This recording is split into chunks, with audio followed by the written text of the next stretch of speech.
মামাবাড়িতে দ্বিতীয় দিন, অর্থাৎ যেদিন মামাবাড়ির পাশের বাড়ি আগুন লেগে গেছিলো সেদিন সারাদিন কেমন কেটেছিল চলো সবটা তোমাদের সাথে শেয়ার করি।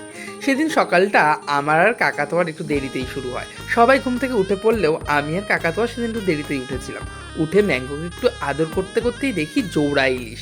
না না, নদী বা নালা থেকে লাফিয়ে আসেনি, আমার ছোট মামা, বদ্দা, নানুদা মিলে বাজারে গিয়ে কিনে এনেছিল। শুধু ইলিশ মাছ নয়, সঙ্গে ছিল কাতলা মাছ আর কাতলা মাছের তেল। আমার মা ভালো করে কাতলা মাছগুলো ধুয়ে নিচ্ছিল, আর ছোট মামা একটা ছুরি নিয়ে ভালো করে ইলিশ মাছের আঁশগুলো ছাড়িয়ে নিচ্ছিল। তারপরেই চলে আসে আমার বড় মামি। বড় মামি বসে পড়ে বটি নিয়ে এই ইলিশ মাছগুলো কাটবে বলে, আর আমরা সবাই দাঁড়িয়ে সেগুলো দেখছিলাম। মাছ কাটা, মাছ ধোয়া, খুব বোকা বোকা লাগছে তাই না? কিন্তু আমাদের এটা খুব ভালো লাগে জানেন। বাজার থেকে মাছ আমরা কখনোই সেভাবে কেটে আনি না। বাড়ির বড়রা, মা, মামি, মাসি বা দিদা, ঠাকুমা, ওরা মাছ কাটে আর সেটা দেখতে খুব ভালো লাগে। শুধু আমাদের ভালো লাগে এমনটা নয়, মামি, মা এনাদেরও কিন্তু খুব ভালো লাগে।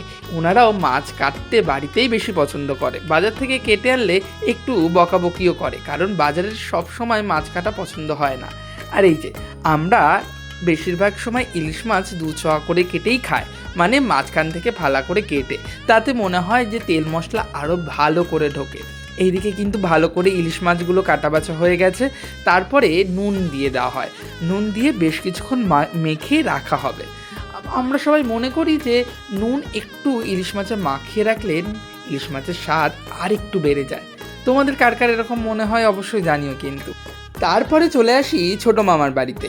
এসে দেখি মেজ বৌদি ভাই সকাল সকাল দুধ চা বসিয়ে দিয়েছে। আমার দুধ চা খেতে খুব ভালো লাগে।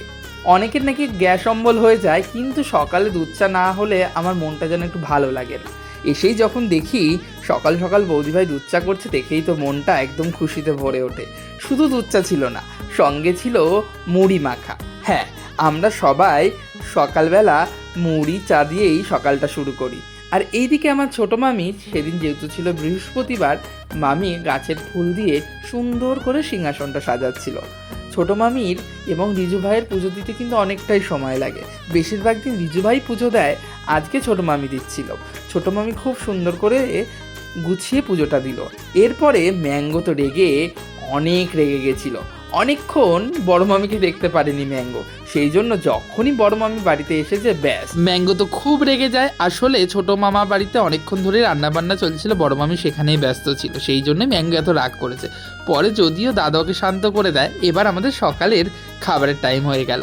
সকালে সেদিন মেনুতে ছিল ভাত, ডাল, পুঁই শাক, মাছের মুড়ো আর তেল দিয়ে, মানে যেটাকে ঘ্যাট বলা হয়, আর ছিল মাছের ডিমের বড়া, সঙ্গে ছিল কাগজি লেবু। উফ, খুব অসাধারণ খেতে হয়েছিল। সকালে খাওয়া দাওয়া করে আমি একটু ভিডিও এডিট করছিলাম, তখনই শুনি আগুন আগুন বলে সবাই চিৎকার করছে। আমি তো ভীষণভাবে ভয় পেয়ে গেছিলাম। আমার মনে হচ্ছিল যে কোথায় আগুন লাগলো। আমি কিছু না ভেবে একদম তাড়াতাড়ি করে ঘর থেকে বেরিয়ে যাই এবং এসে দেখি যে এইসব কাণ্ডর মধ্যে আমি আর কোনো ভিডিও করিনি সেদিন। তারপরে একেবারে চলে আসি রাতের খাবারে। সেদিন রাতে ইলিশ মাছের ঝোল দিয়ে ভাত খেয়ে দিনটা শেষ হয়।